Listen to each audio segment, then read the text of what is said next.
कहानी के शुरुआत में हमें रास्ते में जाते हुए दो बसेस को दिखाया जाता है। उस बस में बहुत सारी फीमेल स्टूडेंट्स होती हैं, जो वे सभी अपने क्लास के लिए जा रही होती हैं। उन्हीं में से एक का नाम मित्सुको था, जो दिखने में काफी प्यारी थी। वो अपनी नोट्स बुक में कुछ लिख रही होती है। तब उसकी फ्रेंड्स उससे कहने लगती हैं कि क्या तुम हर वक्त लिखती रहती हो? क्या मिलेगा इस तरह की नोट्स बनाने से? यहाँ देखो सभी लोग एंजॉय कर रहे हैं, तुम भी क्यों नहीं करती? ये कहकर उसकी फ्रेंड उसकी नोटबुक को छीन लेती है और उसका पेन नीचे गिर जाता है और वो अपना पेन उठाने के लिए जैसे ही झुकती है, तभी हम देखते हैं कि उस समय कोई चीज बहुत तेजी से आती है और उस लड़कियों के साथ उन दोनों बसेस को आधे पर से ही काट देती है, जिसकी वजह से सारी की सारी लड़कियां दो हिस्सों में कट जाती हैं। इसी के साथ जैसे ही मित्सुको ऊपर उठती है, तब यह देखकर काफी हैरान हो जाती है कि यह क्या हो गया। अब क्योंकि वो नीचे पेन लेने के लिए झुकी थी, इसीलिए बच गई थी। यह देखकर बहुत ज्यादा डर जाती है और बस से उतरकर भागने लगती है। यहाँ पर हमें पता चलता है कि इन सभी को काटने वाली चीज कुछ और नहीं बल्कि हवा ही थी, जो सभी को काट रही थी। यह हवा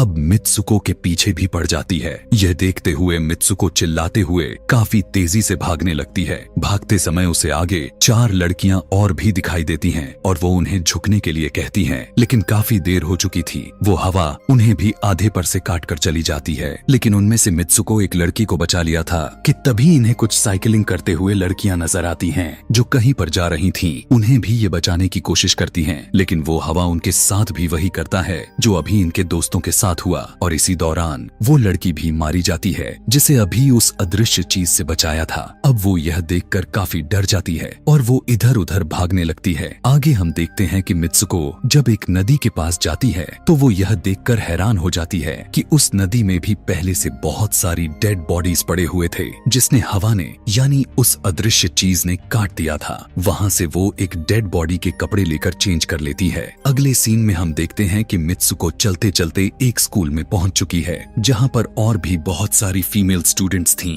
उनका यूनिफॉर्म मित्सुको के यूनिफॉर्म से काफी डिफरेंट था। यानी यह भी था कि वो तो उनके स्कूल के स्टूडेंट तो नहीं थी कि तभी एक लड़की मित्सुको के पास आती है और उससे कहने लगती है कि तुम कैसी हो? दरअसल देखा जाए तो वो लड़की उसकी बेस्ट फ्रेंड थी, लेकिन मित्सुको उससे पूछती है कि क्या तुम सच में मेरी बेस्ट फ्रेंड हो, क्योंकि उसे कुछ भी समझ में नहीं आ रहा था कि उसके साथ हो क्या रहा है। वो काफी सदमे में थी। यहाँ पर हम यह भी जान पाते हैं कि मित्सुको और उसकी बेस्ट फ्रेंड काफी ज्यादा एक दूसरे को प्यार करती हैं कि तभी वहीं पर तेज हवा चलती है और मित्सुको डर कर बिल्डिंग के अंदर चली जाती है। उसकी बेस्ट फ्रेंड को कुछ भी समझ में नहीं आ रहा था कि ये हो क्या रहा है। वो मित्सुको से पूछने लगती है कि तुम इतना ज्यादा कांप क्यों रही हो और इतना ज्यादा डरी क्यों हो, तुम्हें हो क्या गया है? तब मित्सुको अपने बेस्ट फ्रेंड को सब कुछ बता देती है कि किस तरह से एक हवा का झोंका आया और उसके स्कूल के सभी स्टूडेंट्स को काट कर चली गई। यह सुनकर उसकी दोस्त उसे विंडो के पास ले जाकर उसकी हाथ बाहर निकाल कर कहने लगती है कि ये देखो, ये बस हवा है और कुछ नहीं। यहाँ पर मित्सुको के दिल को कुछ शांति मिलती है और इसे लगने लगता है कि शायद ये मेरा ख्वाब ही हो सकता है। जिसके बाद मित्सुको का बेस्ट फ्रेंड अपने 2 और दोस्तों को लेती है और क्लास को बंद करने का प्लान बनाती है। जैसे ही ये चारों क्लास के बाहर जाने के लिए निकलने ही वाली होती हैं कि तभी वहाँ पर उनकी टीचर आ जाती हैं और उन्हें देख लेती हैं, लेकिन वो चारों वहाँ से भाग जाती हैं। वे चारों भागते भागते एक लेक पर आ जाती हैं। वहाँ पर मित्सुको की बेस्ट फ्रेंड अपने दोनों दोस्तों को भी उसके ख्वाब के बारे में बताती है। तभी उनमें से एक लड़की कहती है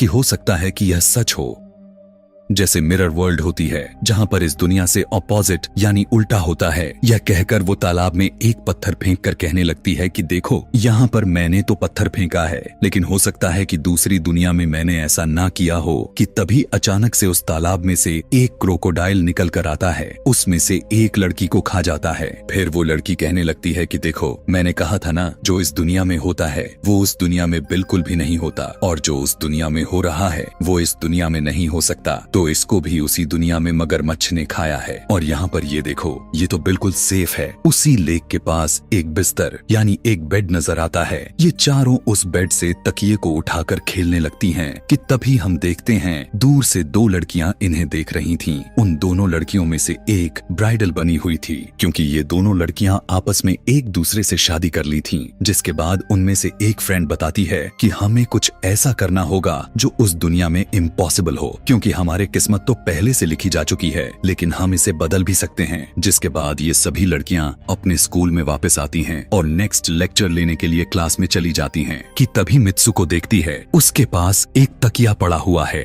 अब जैसे ही वो इस तकिए को उठाने के लिए नीचे झुकती है कि तभी उसकी टीचर पूरे क्लास में गन से फायर करने लगती है और जैसे ही मित्सुको उस तकिए को उठाकर ऊपर देखती है तो उसके क्लास के सभी लड़कियां मारी जा चुकी होती हैं और यहाँ पर एक बार फिर वो बच जाती है जैसे पिछली बार अपने ड्रीम्स में बच गई थी। मित्सुको की टीचर उसके पास आकर कहती है कि तुम्हारी हिम्मत कैसे हो गई, इस क्लास को बंद करने की, तुम्हारा भी मरना तय है। कि तभी उसी वक्त दो लड़कियां और आ जाती हैं और मित्सुको को बचाकर वहाँ से भागने की कोशिश करती हैं, लेकिन एक दूसरी टीचर वहाँ पर आकर उन दोनों लड़कियों को मौत के घाट उतार देती है। अब जितने भी स्टूडेंट्स की जान बच गई थी, मित्सुको उनके साथ बाहर भागने लगती हैं, लेकिन स्कूल की सभी टीचर्स उन सभी लड़कियों पर फायरिंग करने लग जाती हैं। अब यहाँ पर फायरिंग के दौरान सभी लड़कियां जैसे ही वहाँ से बाहर आती हैं, तो यहाँ पर हवा उन्हें काट देती है। यहाँ पर अब मित्सुको यहाँ पर एक बार फिर से अकेली रह जाती है और वो वहाँ से भागकर क्राउड एरिया से होता हुआ पुलिस स्टेशन में जाती है। वो वहाँ पर सब कुछ बताने लगती है। उसकी यह बात सुनने के बाद पुलिस वाली लड़की उससे कहती है कि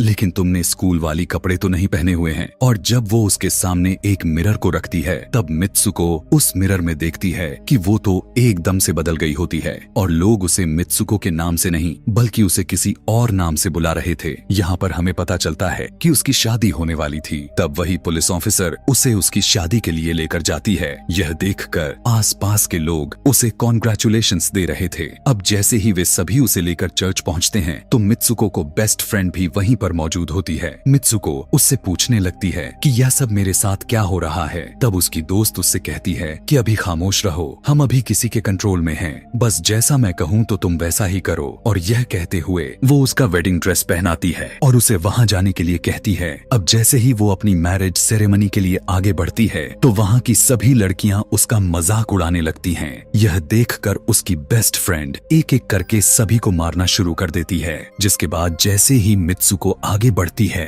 तो उसके ग्रूम की जगह एक ताबूत खड़ा हुआ नजर आता है।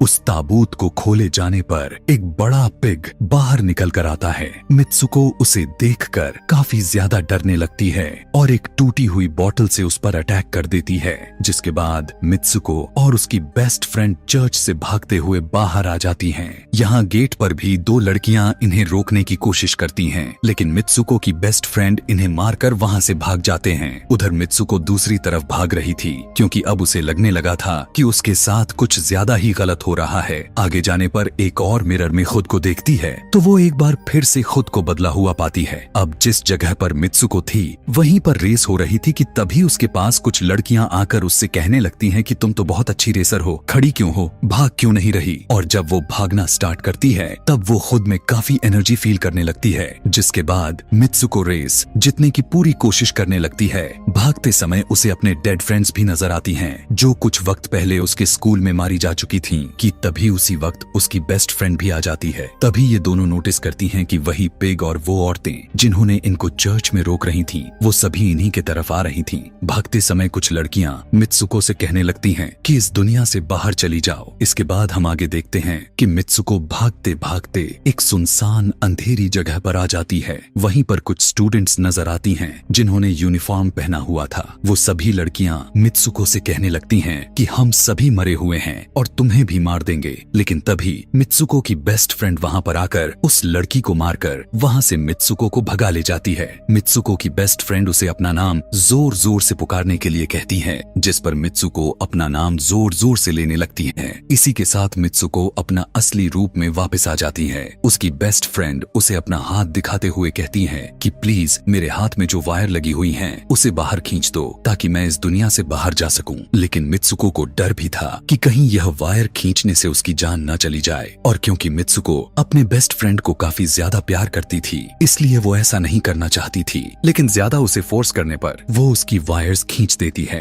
वायर खींचते ही उसकी बेस्ट फ्रेंड की बॉडी दो हिस्सों में बट जाती है और तभी उसी वक्त उसे एक गेट नजर आती है। उस दरवाजे से बाहर आने पर वो देखती है कि अब वो आदमियों की दुनिया में आ चुकी है। वहीं पर उसके पोस्टर्स भी लगे हुए थे। जिस पोस्टर को कुछ लड़के देख रहे थे तभी एक लड़का मित्सुको के पास आकर कहता है कि तुम फ्यूचर में हो। इस बात को सुनते ही वो बेहोश हो जाती है। कुछ टाइम के बाद जब उसे होश आता है तब वो आगे बढ़ती है। तब वो देखती है कि एक बूढ़ा आदमी गेम खेल रहा होता है और उसी गेम में मित्सुको वही कैरेक्टर नजर आती है जो अभी बनी हुई है। मित्सुको को देखते ही बूढ़ा आदमी कहने लगता है कि मैंने ही इस गेम को बनाया है और मैं ही हूँ जो तुम लोगों को कंट्रोल कर रहा हूँ। तुम तो बहुत पहले मारी जा चुकी थी, लेकिन मैंने तुम्हारा डीएनए लेकर तुम्हें फिर से बनाया। मित्सुको को जब यह बात सुनकर उसे पता चल जाता है कि यह एक गेम है तो उसे लगता है कि शायद मैं अभी भी अपने दुनिया में जा सकती हूँ कि तभी उसी समय एक आदमी आता है और मित्सुको को अपने पास बुलाने लगता है। तब वो बूढ़ा आदमी मित्सुको से उसकी आखिरी लेवल को कंप्लीट करने के लिए कहता है। वो आगे बढ़ने लगती है कि तभी मित्सुको को अपने दोस्त की कही हुई बात याद आ जाती है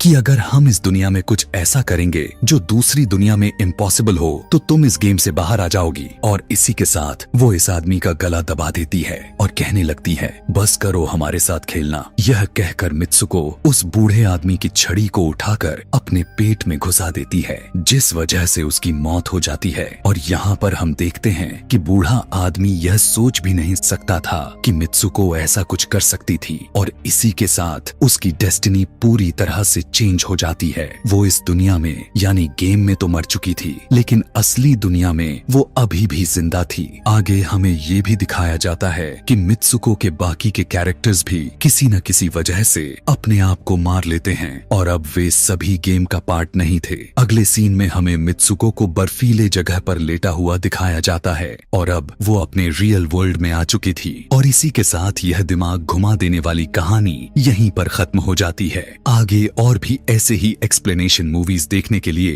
कमेंट में नेक्स्ट लिखना ना भूलें। Thanks for watching.